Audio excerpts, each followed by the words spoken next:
여러분, 안녕하십니까? 오늘 저는 프리드리히 니체의 영혼을 빌려 여러분께 말을 건넵니다. 아니, 정확히 말하자면 니체가 여러분께 직접 말을 거는 것입니다.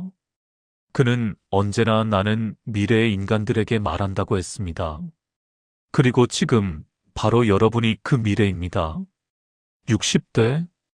이 숫자를 들을 때 여러분의 가슴 속에는 어떤 감정이 일렁입니까?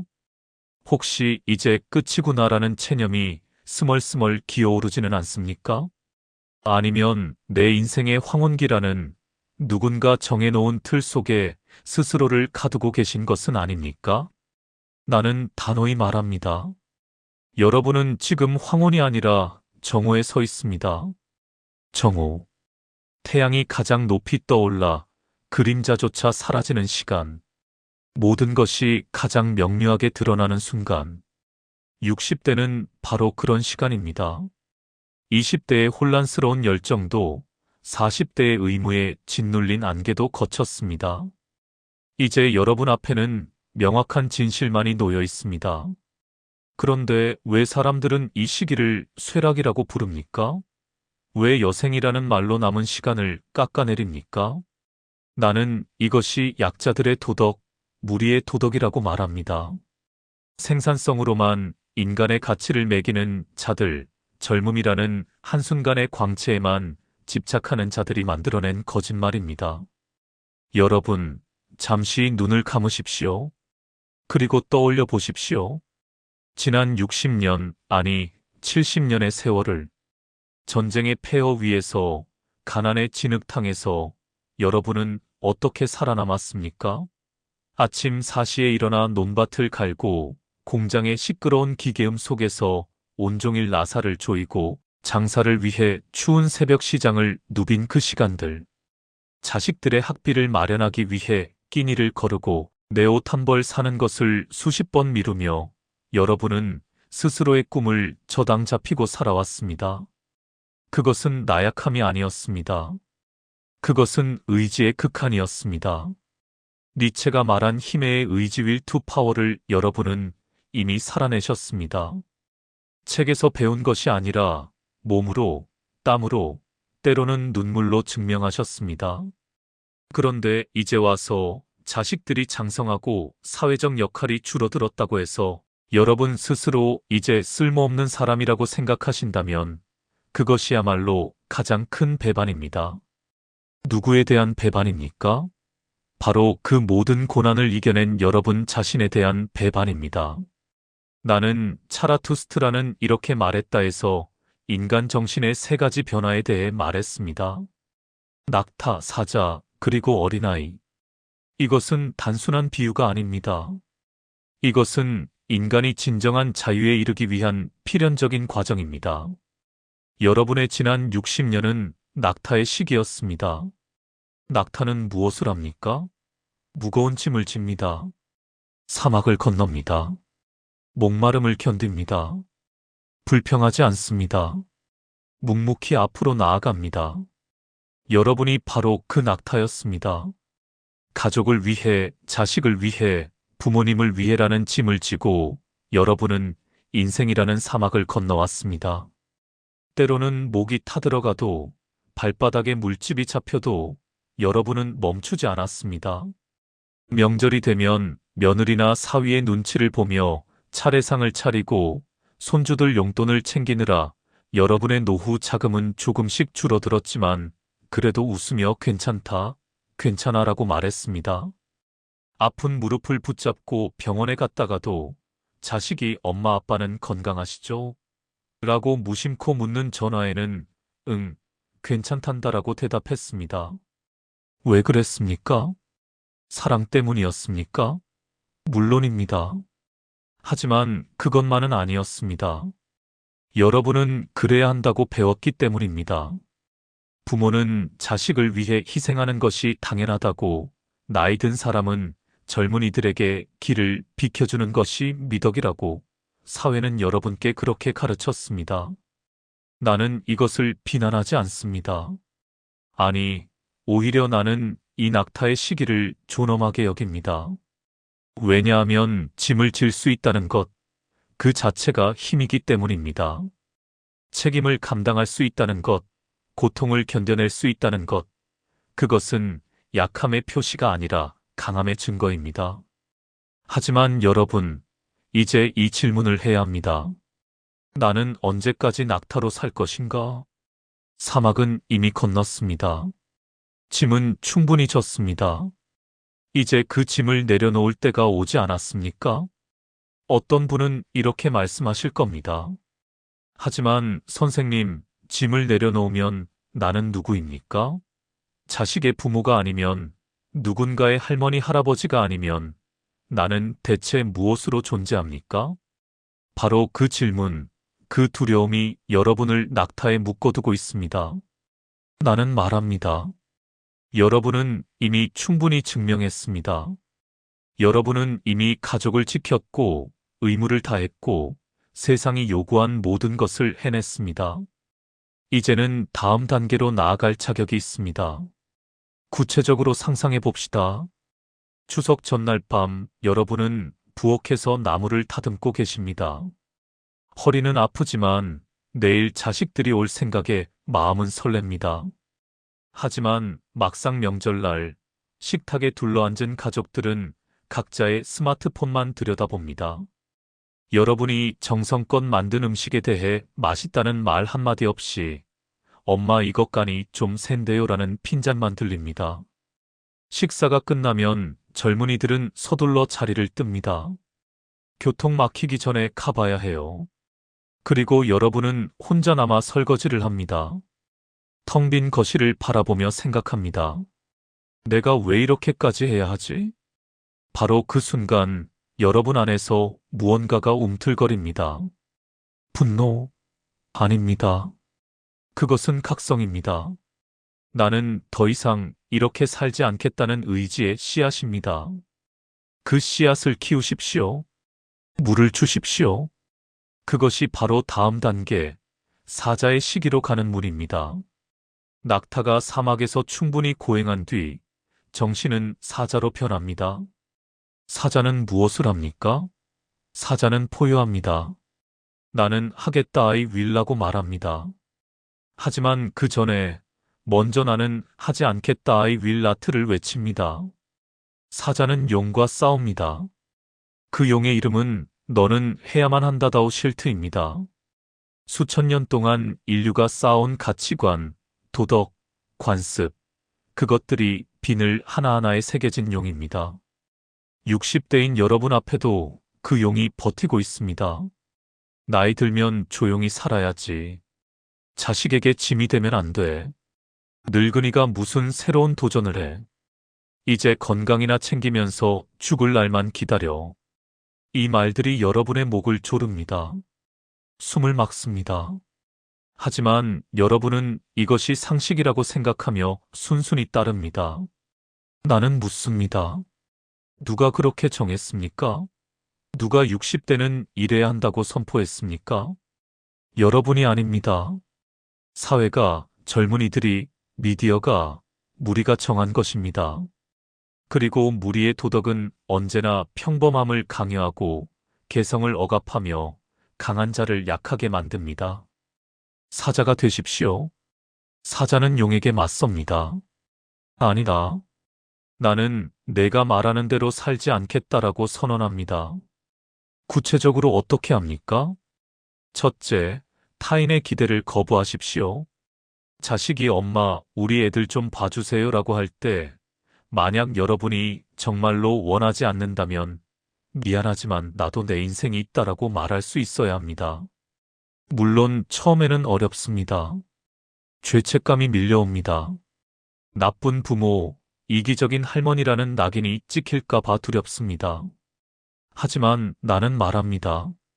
죄책감은 약자의 무기입니다. 능력이 없는 자들이 여러분의 힘을 빼앗기 위해 사용하는 도구입니다. 여러분이 평생 바친 시간과 노력을 당연하게 여기는 자들이 조금만 더 달라고 요구할 때 사용하는 주문입니다. 그 주문을 깨십시오. 나는 이미 충분히 했다. 이제는 내 차례다. 이 문장을 매일 아침 거울 앞에서 스스로에게 말하십시오. 처음에는 어색할 것입니다. 하지만 반복하십시오. 그것이 진리가 될 때까지. 둘째, 나이에 대한 편견을 부수십시오.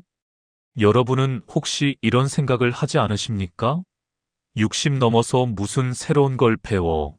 이 나이에 운동을 시작하기엔 너무 늦었어. 여행, 젊은 사람들이나 하는 거지. 이것은 모두 거짓입니다. 니체는 말합니다. 인간은 나이로 규정되지 않습니다. 인간은 오직 의지로 규정됩니다. 80세에도 새로운 언어를 배울 수 있고, 70세에도 등산을 시작할 수 있으며, 90세에도 사랑에 빠질 수 있습니다. 그것을 막는 것은 여러분의 신체가 아니라 여러분의 정신입니다.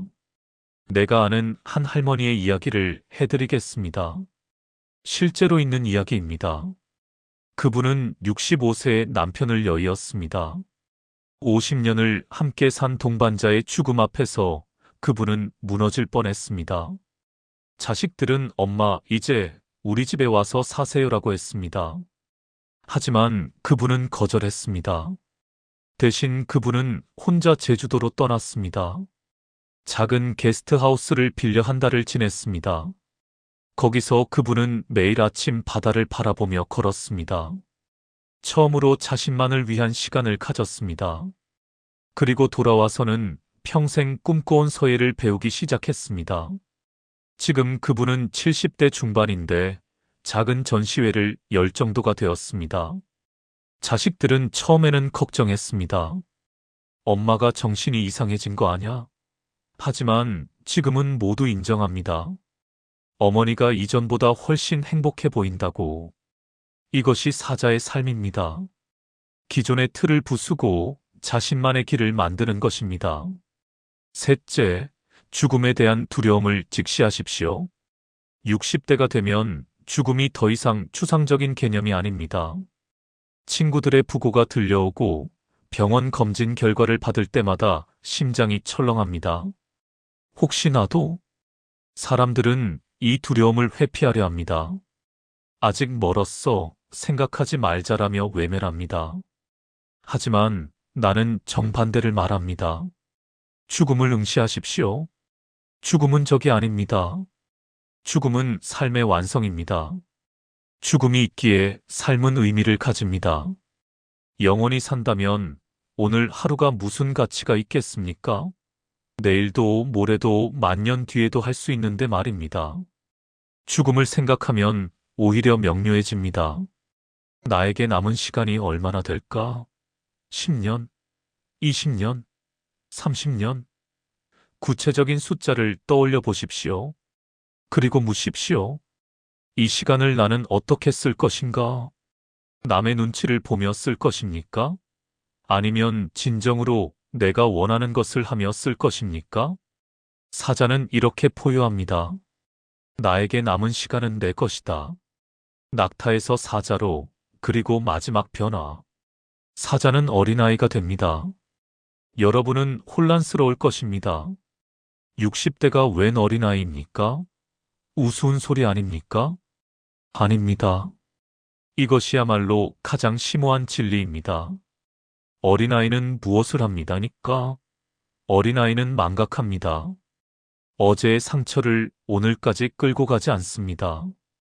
어린아이는 놀이합니다. 목적 없이 순수하게 즐깁니다.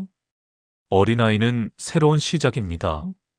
매 순간이 첫 순간입니다.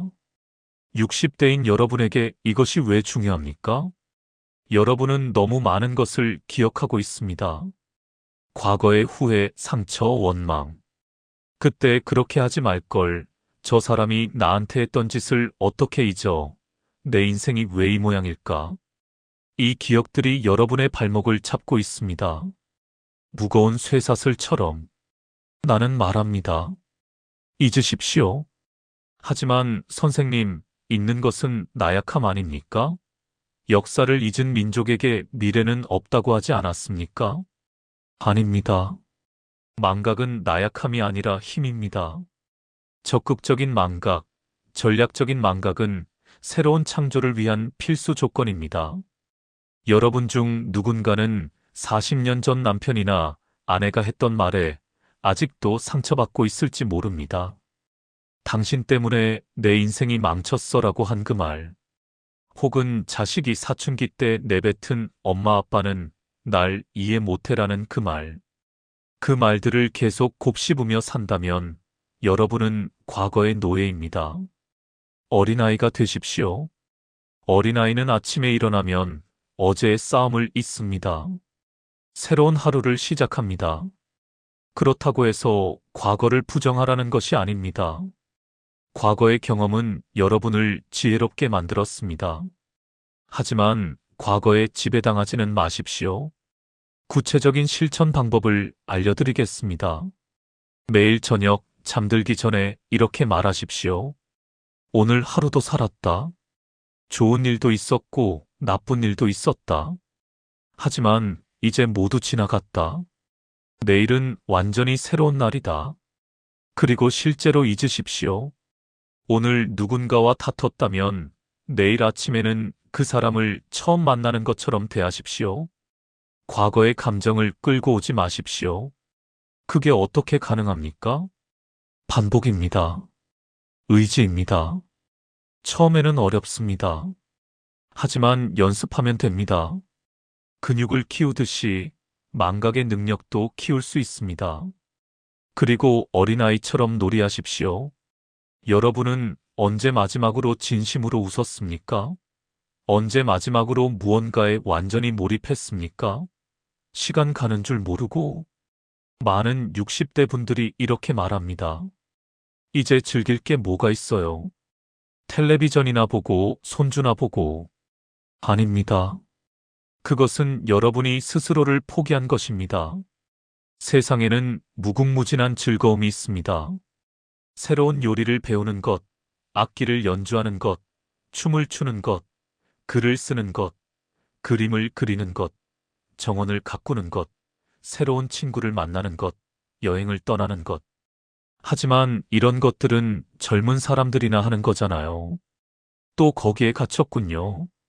그 용의 말에 나는 여러분께 도전장을 던집니다.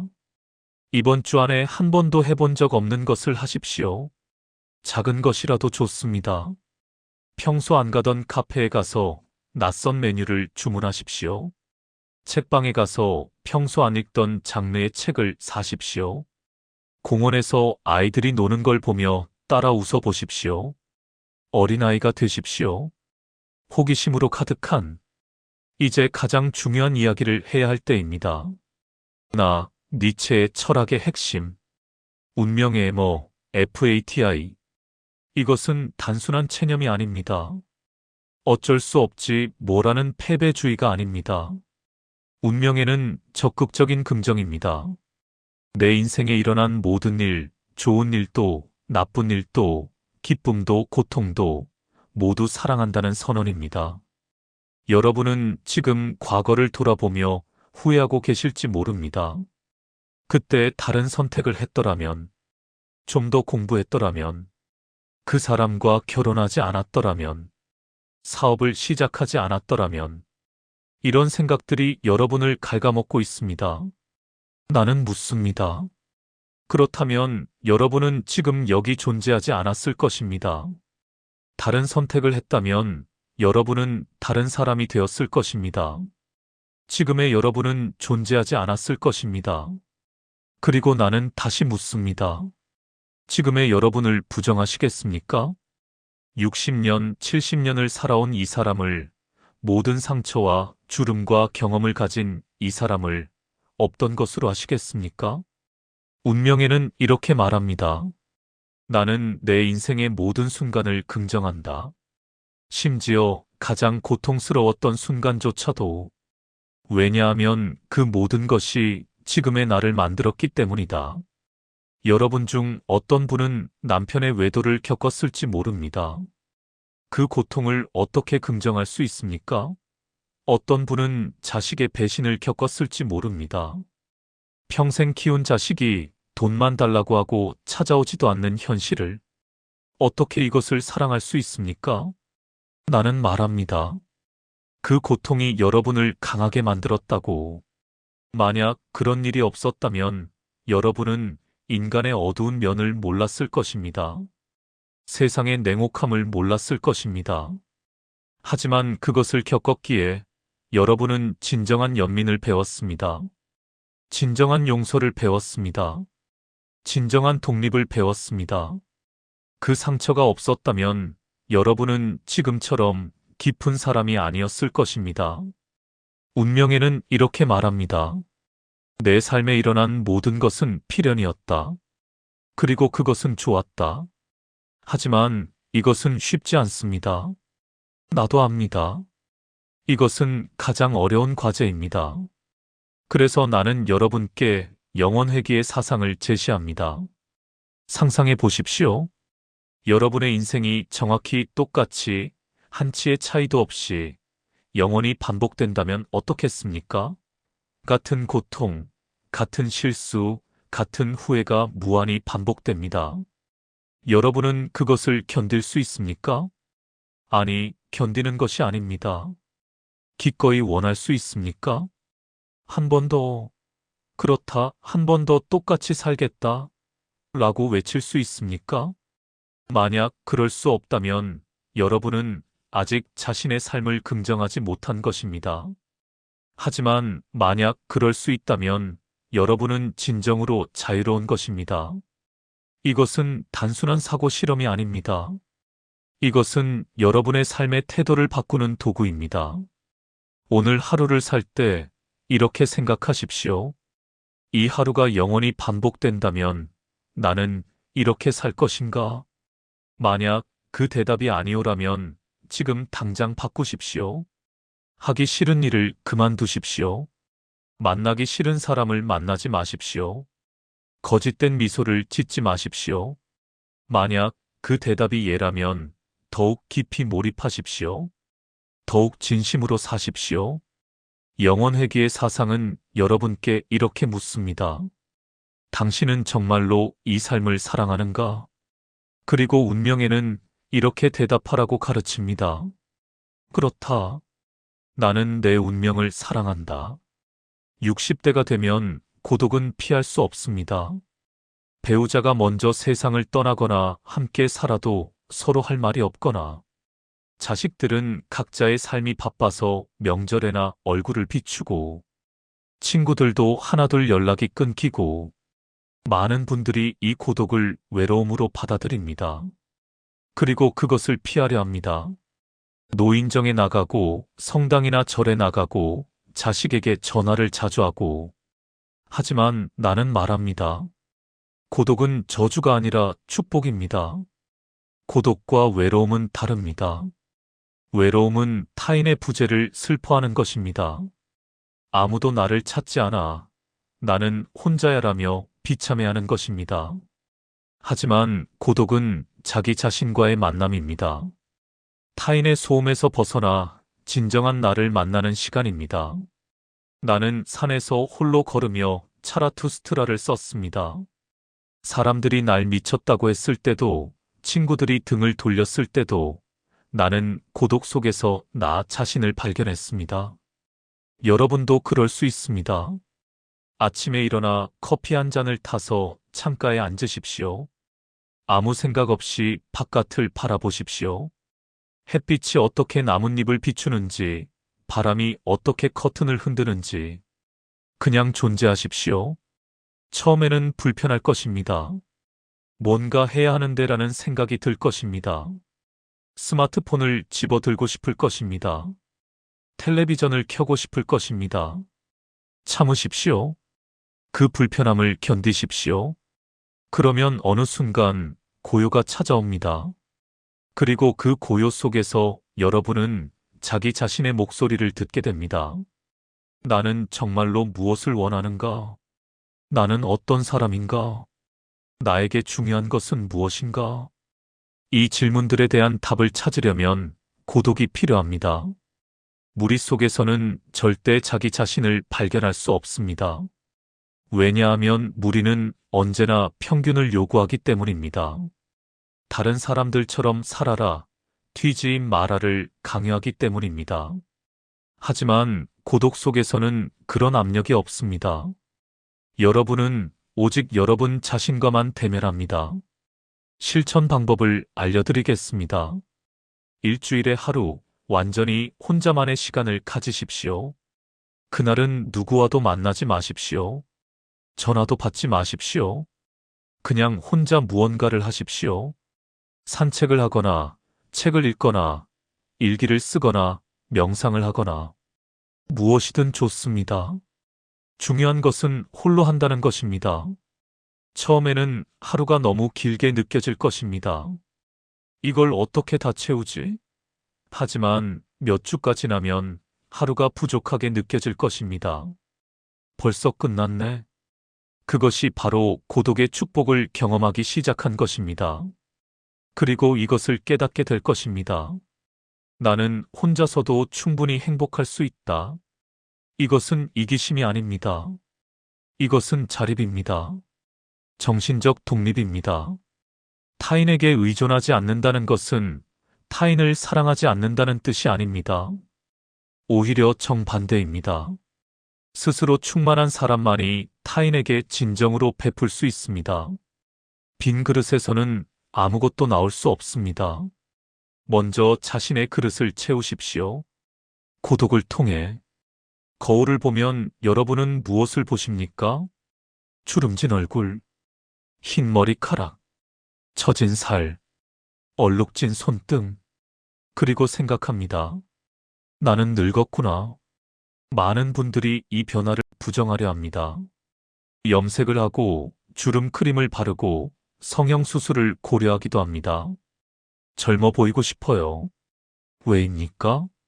왜 젊어 보이고 싶습니까? 사회가 그렇게 요구하기 때문입니다. 젊음 아름다움 가치라는 등식을 주입했기 때문입니다. 나는 이것을 거부합니다. 여러분의 주름 하나하나는 증거입니다. 여러분이 살아낸 세월의 증거입니다. 웃었던 순간, 울었던 순간, 고민했던 순간이 모두 새겨져 있습니다. 그것을 왜 부끄러워합니까? 나는 몸을 정신의 감옥이라고 보는 플라톤의 철학을 비판했습니다. 몸과 정신은 분리된 것이 아닙니다. 몸이 곧 정신이고 정신이 곧 몸입니다. 여러분의 몸은 60년, 70년 동안 여러분을 위해 일했습니다. 쉬지 않고 심장을 뛰게 했고, 숨을 쉬게 했고, 움직일 수 있게 했습니다. 병이 들면 스스로 치유했고, 상처가 나면 아물게 했습니다. 이 몸에 감사하십시오. 무릎이 아프다고 불평하지 마십시오. 그 무릎이 여러분을 얼마나 많은 곳으로 데려다 주었는지 기억하십시오. 눈이 침침하다고 한탄하지 마십시오. 그 눈이 얼마나 많은 아름다운 것들을 보았는지 기억하십시오. 그리고 지금도 여러분의 몸은 일하고 있습니다. 나이가 들면 몸의 기능이 떨어지는 것은 사실입니다. 하지만 그것이 끝을 의미하지는 않습니다. 오히려 몸은 다른 방식으로 작동하기 시작합니다. 젊었을 때는 빠르고 강했습니다. 하지만 지금은 느리지만 지혜롭습니다. 몸은 자신에게 무엇이 필요한지 압니다. 언제 쉬어야 하는지, 무엇을 먹어야 하는지, 어떻게 움직여야 하는지. 몸의 신호를 들으십시오. 피곤하면 쉬십시오. 배고프면 먹으십시오. 몸이 움직이고 싶어 하면 움직이십시오. 하지만 나이 들면 운동해야 한다잖아요. 맞습니다. 하지만 억지로 하지는 마십시오. 몸이 즐거워하는 운동을 하십시오. 누군가에게는 산책이, 누군가에게는 수영이, 누군가에게는 요가가 맞을 것입니다. 다른 사람이 하니까 따라하지 마십시오. 여러분의 몸에게 물어보십시오. 너는 무엇을 원하니? 그리고 중요한 것 하나. 아픔을 적으로 여기지 마십시오. 관절이 쑤시고 허리가 아프고 여기저기 불편합니다. 그럴 때 왜 내 몸은 말을 안 들어? 라며 화를 냅니다. 하지만 아픔은 몸의 언어입니다. 몸이 여러분께 말하는 것입니다. 여기 좀 봐줘. 이 부분이 힘들어. 귀 기울이십시오. 약을 먹어 증상만 억누르지 마시고 왜 그런지 살펴보십시오. 휴식이 필요한가? 스트레칭이 필요한가? 따뜻하게 해줘야 하는가? 몸과 대화하십시오. 그리고 한 가지 더. 성적 욕망에 대해서도 솔직해지십시오. 많은 60대 분들이 이것을 금기시합니다. 나이 들어서 무슨 그런 생각을 이라며 부끄러워합니다. 왜입니까? 성욕은 자연스러운 생명력의 표현입니다. 70세가 되어도 80세가 되어도 있을 수 있습니다. 그것을 억압하지 마십시오. 물론 젊었을 때처럼 격렬하지는 않을 것입니다. 하지만 더 깊고 더 의미 있을 수 있습니다. 배우자가 있다면 함께 이야기하십시오. 혼자라면 스스로를 돌보십시오. 몸의 모든 측면을 긍정하십시오. 그것이 바로 삶을 긍정하는 것입니다. 60대가 되면 관계도 변해야 합니다. 하지만 많은 분들이 예전 방식 그대로 살려고 합니다. 자식과의 관계, 친구와의 관계, 형제 자매와의 관계를 똑같이 유지하려 합니다. 그러다 상처받습니다. 왜 자식이 전화를 안 할까? 왜 친구가 나만 빼고 모임을 했을까? 나는 말합니다. 관계는 거리입니다. 적절한 거리를 두어야 아름답습니다.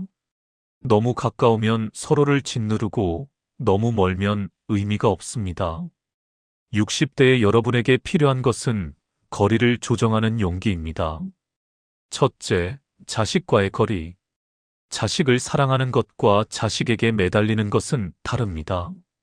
여러분은 평생 자식을 위해 희생했습니다. 이제 자식은 컸습니다. 스스로의 삶을 살고 있습니다.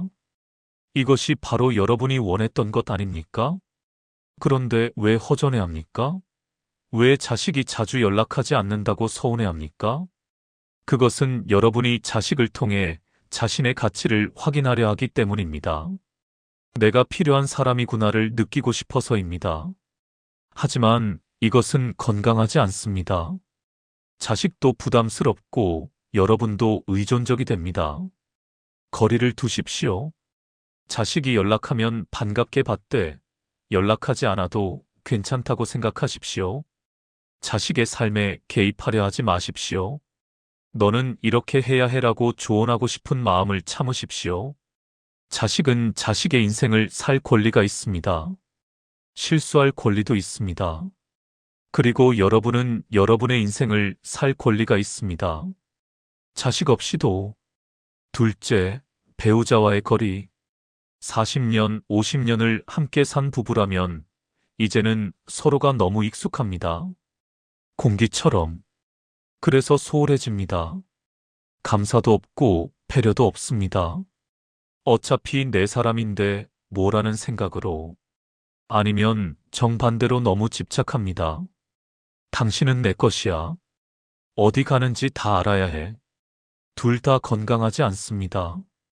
배우자라도 별개의 인간입니다. 각자의 내면 세계가 있고 각자의 욕구가 있습니다. 존중하십시오. 상대가 혼자만의 시간을 원하면 허락하십시오. 상대가 새로운 취미를 갖고 싶어하면 응원하십시오. 그리고 여러분도 요구하십시오. 나도 내 공간이 필요해. 부부가 24시간 붙어 있을 필요는 없습니다. 때로는 각자의 방에서 각자의 시간을 보내는 것이 더 건강합니다. 거리가 있어야 그리움도 있습니다. 셋째, 친구와의 거리. 나이가 들면 친구가 줄어듭니다. 이것은 자연스러운 현상입니다. 하지만 많은 분들이 이것을 두려워합니다. 그래서 억지로 관계를 유지하려 합니다. 하기 싫은 모임에도 나가고 관심 없는 이야기에도 맞장구 칩니다. 왜입니까? 외로움이 두려워서입니다. 하지만 나는 말합니다. 질 낮은 관계 100개보다 질 높은 관계 1개가 낫습니다. 여러분의 에너지는 유한합니다. 모든 사람과 친하게 지낼 수 없습니다. 선택하십시오. 정말로 여러분을 이해하고 여러분과 깊은 대화를 나눌 수 있는 사람 몇 명만 남기십시오. 나머지는 정리하십시오. 냉정하게 들릴 수 있지만 이것이 자기 보호입니다. 그리고 새로운 친구를 사귀는 것도 두려워하지 마십시오. 이 나이에 무슨 새 친구라고 생각하지 마십시오. 도서관에서, 문화센터에서, 공원에서 언제든 새로운 인연은 생길 수 있습니다. 나이는 중요하지 않습니다. 중요한 것은 서로 통하는가입니다. 이제 현실적인 이야기를 해야겠습니다. 돈. 60대가 되면 돈에 대한 불안이 엄습합니다. 내가 얼마나 더 살지 모르는데 이 돈으로 충분할까? 병원비가 얼마나 들까? 자식에게 짐이 되면 어쩌지? 밤에 잠을 이루지 못합니다. 통장 잔고를 확인하고 또 확인합니다. 모든 소비에 죄책감을 느낍니다. 이거 사도 될까? 아껴야 하는데. 나는 여러분께 묻습니다. 대체 누구를 위해 아끼는 겁니까? 자식들 물려주려고요. 정말 그렇습니까? 자식들이 그것을 원합니까? 아니, 더 중요한 질문. 자식들이 그것을 받을 자격이 있습니까? 여러분이 평생 모은 돈을 자식에게 물려주면 자식은 고마워할까요? 아닙니다. 대부분은 당연한 것으로 여깁니다. 심지어 이것밖에 안 돼? 라고 불평하기도 합니다. 나는 말합니다. 여러분의 돈은 여러분이 쓰십시오. 이것이 이기심이라고요? 아닙니다. 이것이 정의입니다. 여러분이 번 돈입니다. 여러분이 땀 흘려 모은 돈입니다. 여러분이 즐길 권리가 있습니다. 물론 분별 없이 쓰라는 것이 아닙니다. 허영을 위해, 과시를 위해 쓰라는 것이 아닙니다. 여러분의 삶의 질을 위해 쓰십시오. 좋은 음식을 먹으십시오. 싸고 건강에 안 좋은 것만 먹지 마십시오. 가끔은 좋은 식당에 가서 제대로 된 식사를 하십시오. 여행을 가십시오. 돈 아까워라며 집에만 있지 마십시오. 가고 싶었던 곳, 보고 싶었던 것들을 보십시오. 몸이 움직일 수 있을 때 편안한 옷을 사십시오. 20년 된 옷을 계속 입지 마십시오. 부드럽고 몸에 잘 맞는 옷을 입으면 기분이 달라집니다. 취미에 투자하십시오. 악기든 그림이든 등산 장비든 여러분을 행복하게 하는 것에 돈을 쓰십시오. 하지만 선생님, 만약 돈이 떨어지면요? 그 걱정은 타당합니다. 하지만 과도한 걱정은 현재를 망칩니다. 합리적으로 계획하십시오. 얼마가 필요한지 계산하십시오. 그리고 그것을 빼고 남은 돈은 현재를 위해 쓰십시오. 기억하십시오. 가장 큰 후회는 하지 않은 것에 대한 후회입니다. 그때 그걸 샀더라면, 그때 그 여행을 갔더라면, 죽을 때 통장에 돈이 많이 남아있어 봐야 무슨 소용입니까? 그 돈은 여러분을 행복하게 해주지 못했습니다. 그리고 소유에 대해서도 생각해 봅시다. 여러분의 집에는 얼마나 많은 물건이 있습니까? 몇십 년 동안 쌓인 옷, 그릇, 가구, 책, 추억의 물건들. 이것들이 여러분을 짓누르고 있지는 않습니까? 정리하십시오. 미니멀리즘을 실천하십시오. 하지만 이건 추억이 있는 물건인데. 추억은 물건이 아니라 여러분의 마음속에 있습니다. 물건을 버린다고 추억이 사라지지 않습니다. 오히려 물건이 많을수록 집안이 어지럽고 청소하기 힘들고 스트레스만 늘어납니다. 과감하게 버리십시오. 1년 동안 쓰지 않은 것은 앞으로도 쓰지 않을 것입니다. 그리고 깨닫게 될 것입니다. 물건이 줄어들수록 마음이 가벼워진다는 것을. 소유가 적을수록 자유롭습니다. 집착할 것이 적을수록 평온합니다. 나는 말합니다. 진정한 부는 많이 가진 것이 아니라 적게 필요로 하는 것입니다. 이제 가장 어려운 주제를 다뤄야 합니다. 죽음. 60대가 되면 죽음은 더 이상 추상적인 개념이 아닙니다. 친구의 부고 소식, 동창회에서 비어있는 자리, 병원 검진 결과지에 떨리는 손. 죽음은 이제 현실입니다. 그리고 두렵습니다. 나는 죽으면 어떻게 되는 걸까? 고통스러울까? 아무것도 없는 무가 되는 걸까? 사후 세계는 있을까? 이런 질문들이 밤마다 여러분을 괴롭힙니다. 종교를 가진 분들은 신앙에 기댑니다. 천국에 갈 거야, 극락왕생할 거야. 그것이 위안이 됩니다. 하지만 나 니체는 종교의 위안을 거부했습니다. 왜냐하면 그것은 거짓 위안이기 때문입니다. 증명할 수 없는 것에 희망을 거는 것이기 때문입니다.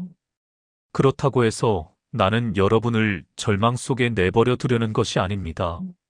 나는 다른 방식을 제안합니다. 죽음을 적으로 여기지 말고 친구로 삼으십시오. 죽음은 삶의 끝이 아니라 삶의 일부입니다. 태어남과 죽음은 동전의 양면입니다. 하나 없이 다른 하나도 없습니다. 죽음이 있기에 삶은 귀합니다. 무한한 시간이 있다면 오늘 하루가 무슨 의미가 있겠습니까? 죽음은 여러분께 이렇게 말합니다. 시간이 유한하다. 그러니 현명하게 써라. 죽음을 생각하는 것은 병적인 것이 아닙니다. 오히려 건강한 것입니다. 고대 철학자들은 메멘토 모리 미멘토 모리 마이너스 죽음을 기억하라고 했습니다. 매일 아침 일어날 때 오늘이 마지막 날일 수도 있다고 생각하라고 했습니다. 그러면 어떻게 됩니까?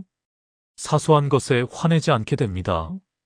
이게 내 마지막 날인데 이런 것에 시간을 낭비할까? 소중한 사람들에게 더 다정해집니다. 다시는 못 볼 수도 있는데 따뜻한 말 한마디 건네야지.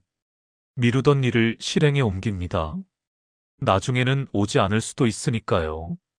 죽음을 생각하면 삶이 생생해집니다. 하지만 죽음을 집착하라는 것이 아닙니다. 죽음을 두려워하며 살라는 것이 아닙니다. 죽음을 자연스럽게 받아들이십시오. 잎이 떨어지는 가을나무를 보십시오. 나무는 슬퍼하지 않습니다. 자연스럽게 잎을 놓아줍니다. 그래야 겨울을 나고 봄에 새 잎이 날 수 있다는 것을 압니다. 여러분도 마찬가지입니다. 죽음은 자연의 일부입니다. 거부할 수 없습니다. 그렇다면 받아들이십시오. 하지만 선생님, 죽음 앞에서 어떻게 평온할 수 있습니까?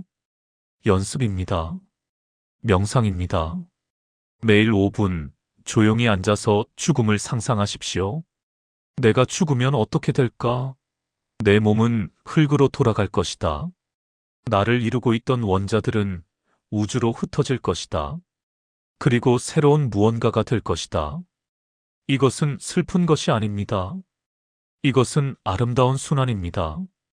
여러분은 우주의 먼지에서 왔고 우주의 먼지로 돌아갑니다. 그 사이의 짧은 순간 여러분은 나라는 의식을 가지고 이 세상을 경험했습니다. 얼마나 놀라운 특권입니까? 죽음을 친구로 삼으십시오. 그러면 죽음은 여러분께 삶의 지혜를 가르쳐 줄 것입니다. 그리고 한 가지 더.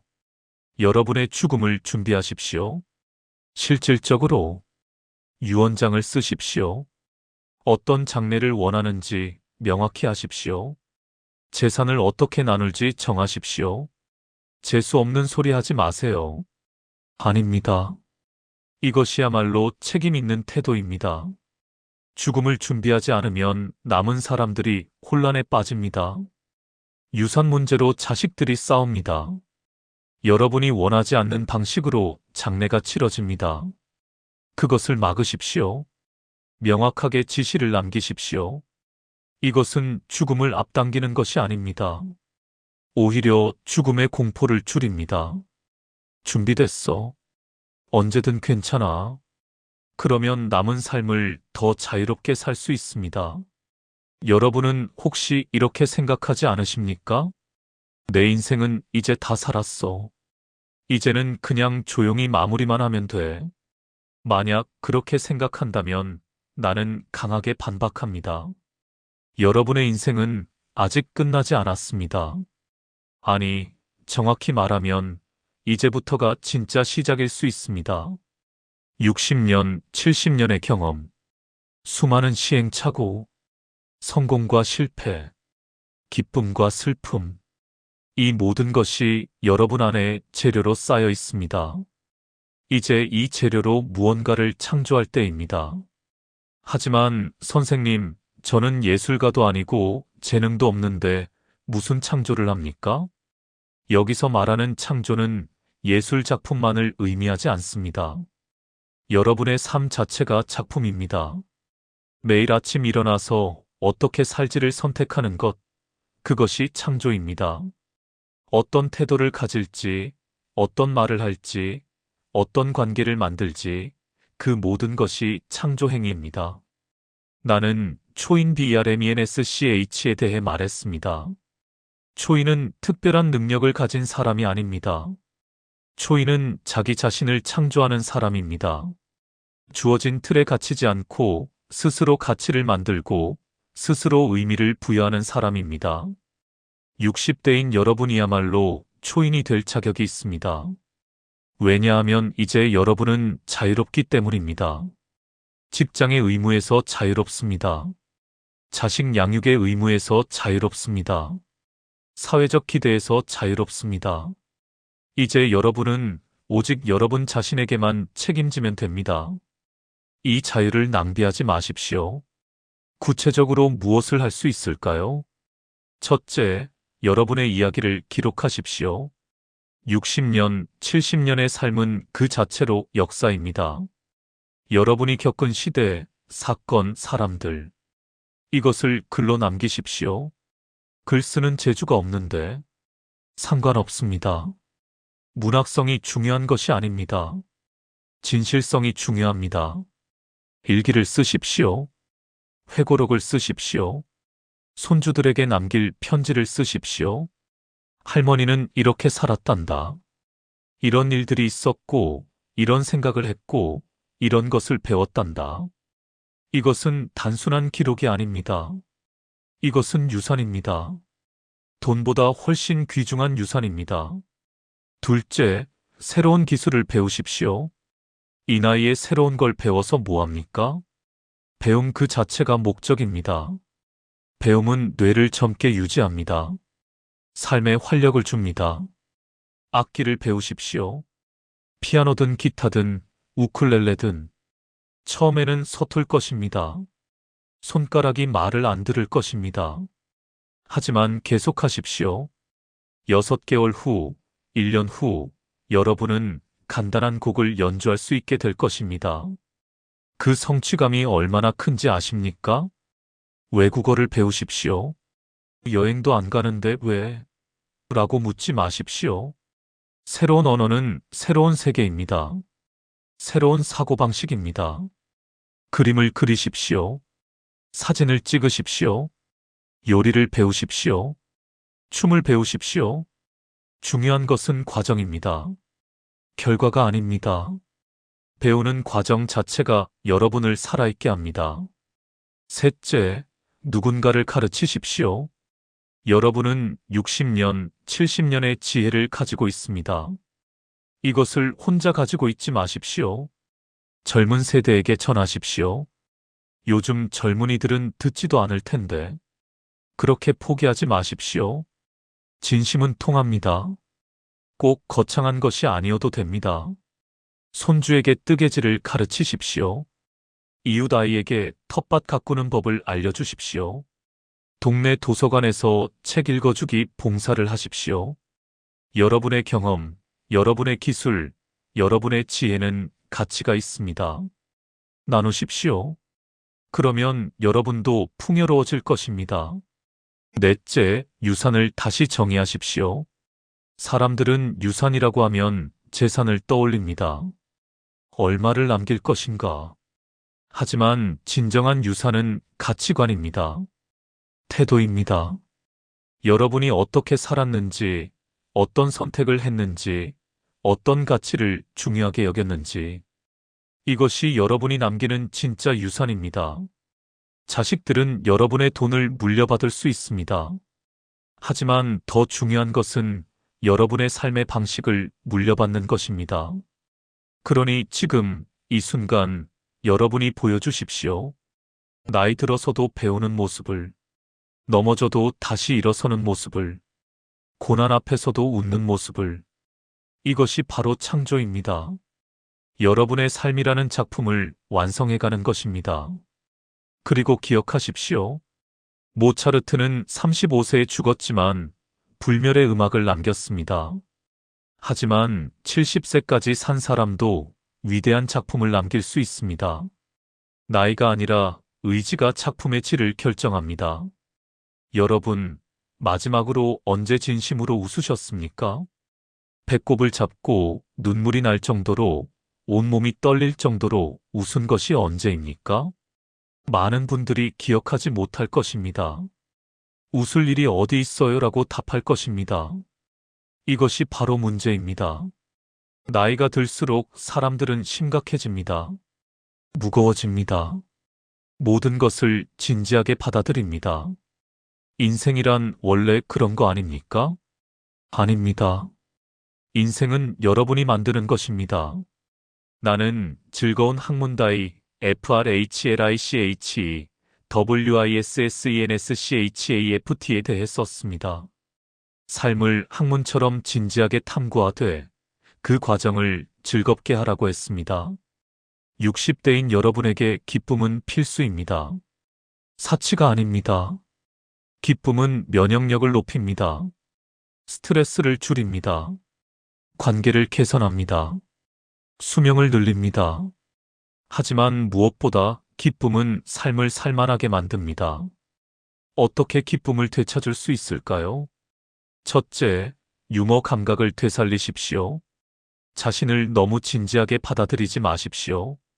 거울을 보며 주름진 얼굴을 보고 한숨 쉬지 마십시오. 대신 웃으십시오. 야, 이 주름 좀 봐. 정말 열심히 살았구나. 실수를 해도 괜찮습니다. 어휴, 나이 먹으니 이것도 잊어버리네라며 자책하지 마십시오. 하하, 내 뇌도 이제 선택적이야. 중요한 것만 기억한다고. 여러분 자신을 비웃을 줄 아는 능력, 이것이 진정한 지혜입니다. 둘째, 작은 것에서 기쁨을 찾으십시오. 거창한 행복을 기다리지 마십시오.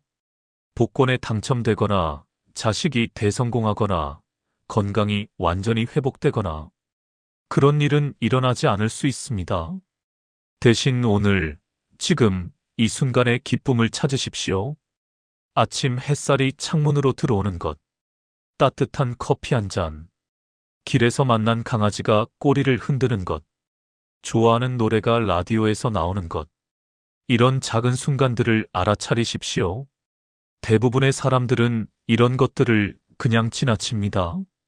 뭐 대수롭지 않은 일인데.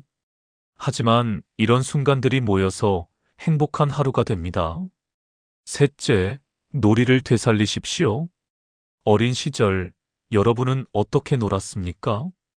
골목에서 친구들과 뛰어놀고, 딱지치기 하고, 숨바꼭질하고, 시간 가는 줄 몰랐습니다.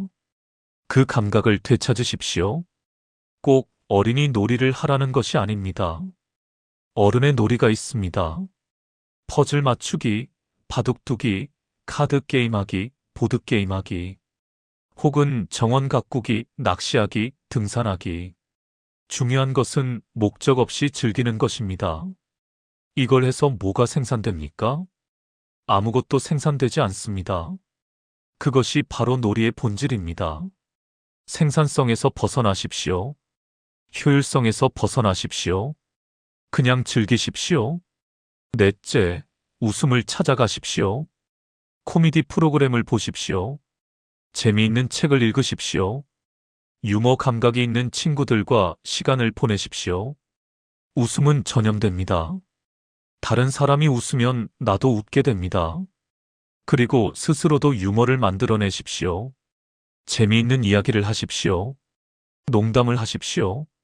나이 먹어서 그런 거 못해요라고 하지 마십시오. 나이와 유머는 상관없습니다. 오히려 인생 경험이 많을수록 더 재미있는 이야기를 할 수 있습니다. 다섯째, 감사를 실천하십시오. 매일 밤 자기 전에 오늘 하루 감사한 것 3가지를 떠올리십시오. 오늘은 날씨가 좋았다. 맛있는 점심을 먹었다. 오래된 친구에게 전화가 왔다. 아주 작은 것이라도 괜찮습니다. 감사는 기쁨을 증폭시킵니다. 가진 것에 초점을 맞추게 하고 없는 것에 대한 불평을 줄입니다. 처음에는 인위적으로 느껴질 것입니다. 억지로 감사하는 것 같은데. 하지만 계속하십시오. 한 달만 해보십시오. 그러면 여러분의 시선이 바뀌는 것을 느낄 것입니다. 세상이 다르게 보일 것입니다. 기쁨은 선택입니다. 주어지는 것이 아니라 찾아내는 것입니다. 여러분에게는 그럴 능력이 있습니다. 여러분, 긴 이야기를 여기까지 들어주셔서 감사합니다. 이제 나는 차라투스트라처럼 산에서 내려와 여러분께 마지막 말을 전하려 합니다. 여러분은 60대입니다. 혹은 70대입니다. 숫자로는 노년이라고 불립니다. 하지만 나는 여러분을 다르게 봅니다. 여러분은 전사입니다. 60년, 70년의 전투를 치른 전사입니다. 가난과 싸웠고, 질병과 싸웠고, 편견과 싸웠습니다. 때로는 졌지만 다시 일어섰습니다. 상처투성이지만 여전히 서 있습니다. 여러분은 예술가입니다.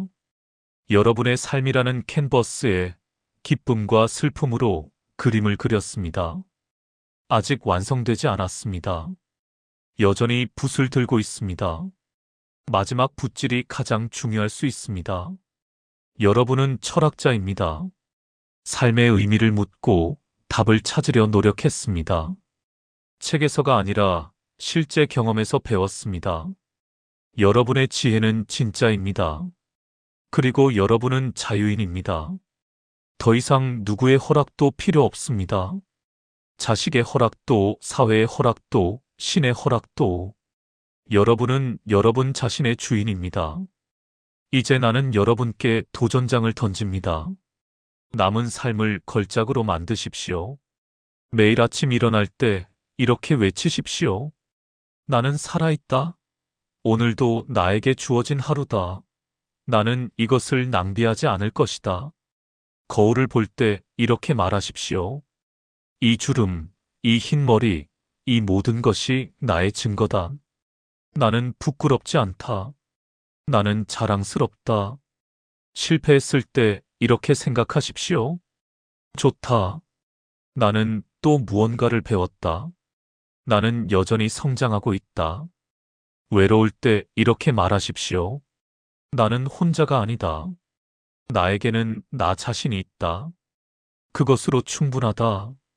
죽음이 두려울 때 이렇게 외치십시오. 내가 살았다는 것, 그 자체가 기적이다. 나는 이 기적을 누렸다. 감사한다. 에필로그 실천을 위한 작은 제안. 이 긴 이야기를 마치며 여러분께 구체적인 실천 과제를 드립니다. 오늘 할 일. 거울 앞에 서서 자신에게 나는 가치 있다고 말하기. 오래 미뤄왔던 일 하나를 시작하기. 누군가에게 진심 어린 전화 한 통 걸기. 이번 주 할 일. 한 번도 해본 적 없는 새로운 경험하기. 버릴 물건 10가지 정리하기. 혼자만의 시간 하루 갖기. 이번 달 할 일. 자서전 쓰기 시작하기 하루 한 문단이라도. 새로운 취미 하나 시작하기. 용서하고 싶었던 사람에게 연락하기. 올해 안에 할 일. 가고 싶었던 곳 여행하기. 배우고 싶었던 기술 배우기. 유언장 작성하기. 여러분, 이 모든 것은 선택입니다. 아무도 강요할 수 없습니다.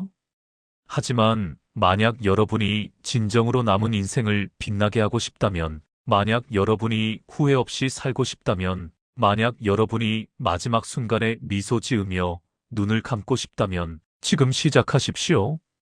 내일이 아니라, 다음 주가 아니라, 언젠가가 아니라 지금, 바로 이 순간. 여러분은 할 수 있습니다. 왜냐하면 여러분은 이미 60년, 70년을 살아냈기 때문입니다. 그것보다 어려운 일이 어디 있겠습니까? 니체는 여러분을 믿습니다. 여러분도 여러분 자신을 믿으십시오. 그리고 나아가십시오. 용기를 내요. 기쁨을 안고 자유롭게. 차라투스트라는 이렇게 말했습니다. 그리고 산으로 돌아갔습니다. 하지만 그의 말은 영원히 남아 듣는 이들의 가슴 속에서 울려 퍼집니다. 여러분의 가슴 속에서도 영원히